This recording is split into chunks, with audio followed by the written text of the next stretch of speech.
Personas físicas. ¿Quién es una persona física? Es un individuo que realiza cualquier actividad económica, ya sea un vendedor, un comerciante, un empleado o algún profesionista, el cual tiene derechos y obligaciones.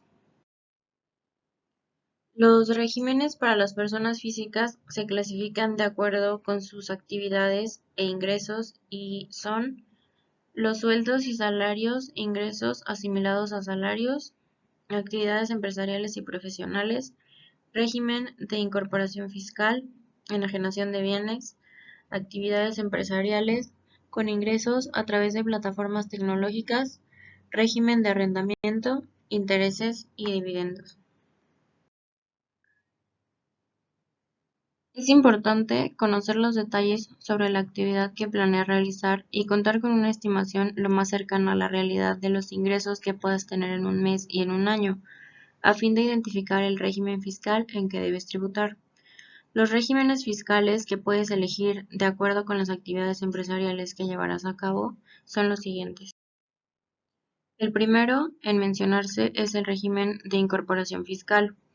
Dentro de este régimen se encuentran aquellos contribuyentes que realicen alguna actividad de tipo empresarial o de servicios profesionales, en la cual no se requiera de un título profesional y que obtengan ingresos en un ejercicio fiscal que no excedan a el monto de 2 millones de pesos, por lo cual entre las actividades que pueden incorporarse a este régimen se tienen las siguientes: algunas fondas, salones de belleza, papelerías, carnicerías, fruterías o talleres mecánicos.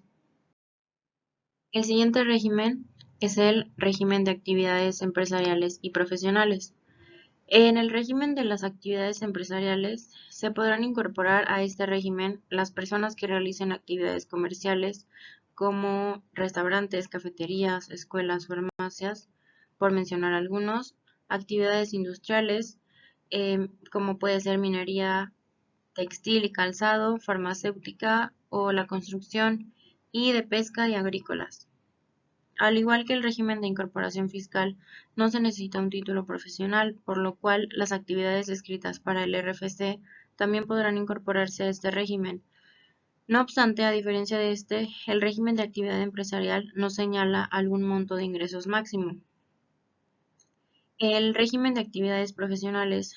Dentro de este régimen podrán incorporarse aquellas personas que brinden servicios profesionales de forma independiente, ya sea algún médico, algún abogado, los contadores o los dentistas, etc.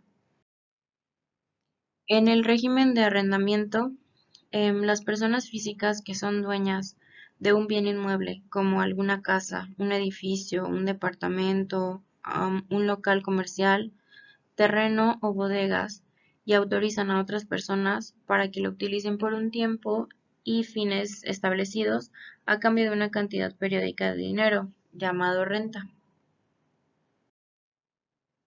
El régimen intermedio de las personas físicas con actividades empresariales, basado en el artículo 104. Este régimen es un régimen opcional en el cual pueden pagar sus impuestos las personas físicas que se dediquen al comercio, a la industria, al transporte, actividades agropecuarias, ganaderas, siempre que sus ingresos o ventas no hayan excedido de los 4 millones en el año anterior. Esta cantidad no se refiere a la utilidad o ganancia, sino a los ingresos brutos antes de descontar los gastos o las compras. Se aplicarán las siguientes disposiciones en la sección primera de este capítulo del artículo. Como primera disposición, inscribirse en el Registro Federal de Contribuyentes. Se tiene que llevar un solo libro de ingresos, egresos y de registro de inversiones y deducciones.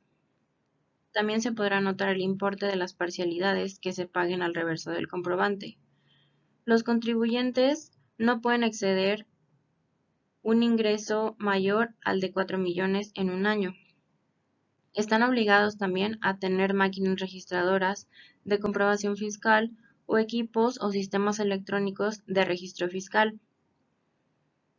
Cuando tengan establecimientos, sucursales o agencias en dos o más entidades federativas, efectuarán los pagos mensuales en la entidad federativa en que se encuentren, en la proporción que representen los ingresos para cada una de ellas. Para efectuar sus pagos provisionales mensuales, tiene que ser a más tardar el día 17 del mes inmediato posterior a aquel al que corresponda el pago. Está basado en el artículo 127 de la Ley del ISR.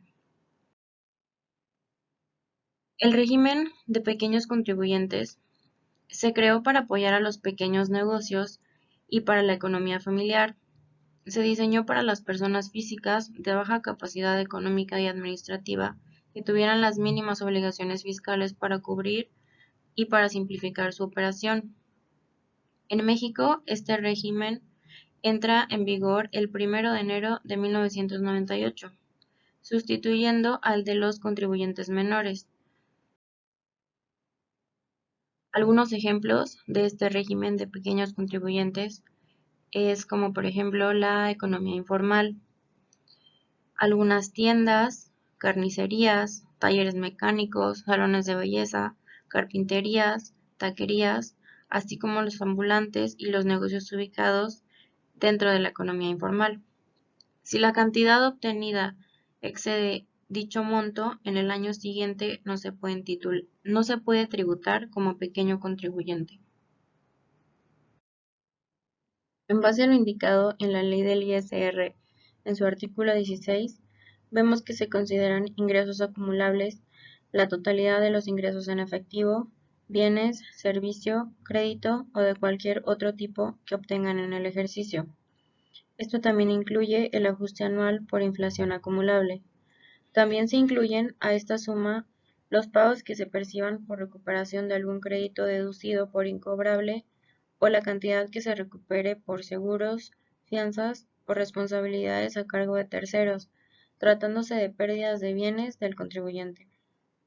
Los derivados de la actividad empresarial o profesional, más los previstos en el artículo 101 de la Ley del ISR, son las condonaciones, quitas o remisiones de deudas, ingresos de agentes de instituciones de crédito, de seguros, de fianzas o de valores y de promotores de valores o de administradoras de fondos para el retiro.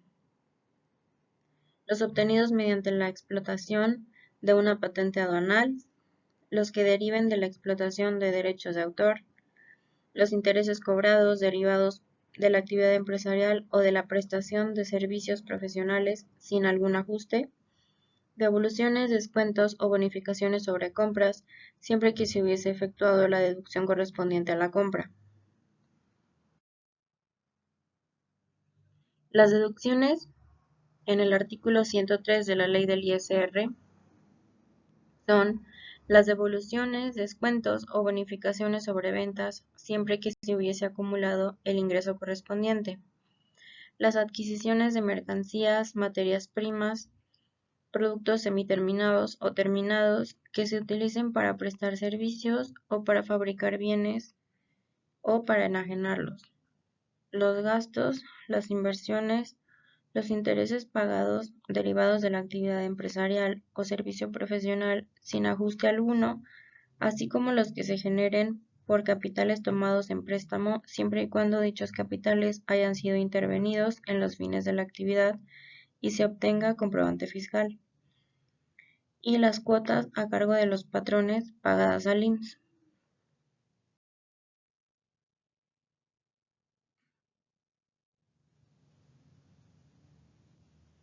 En el artículo 186 de la Ley del ISR también nos dice que el contribuyente con oficina ubicada en su casa, habitación, puede deducir los gastos relativos a la parte proporcional del espacio que destina a oficina, siempre y cuando el inmueble sea propio, predial, contribuciones locales de mejoras, de planificación o de cooperación para obras públicas.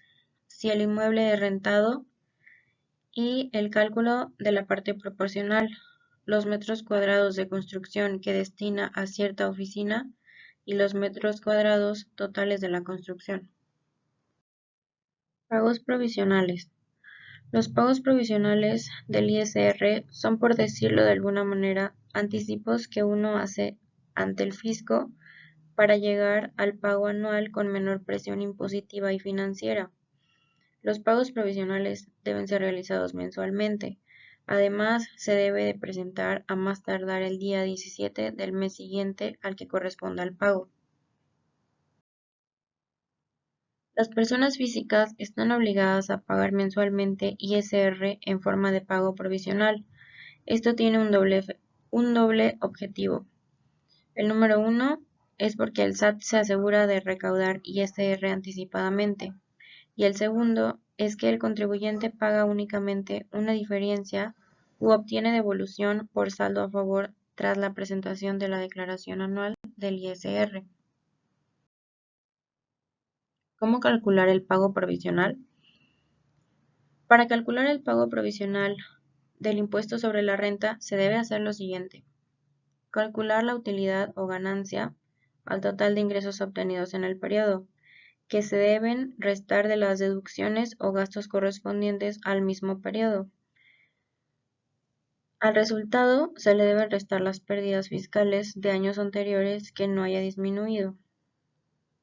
El siguiente paso es: obtenido este resultado, se le debe aplicar la tarifa y tabla de los artículos 96 y 97, respectivamente, de la Ley del Impuesto sobre la Renta, que corresponda según al periodo del pago.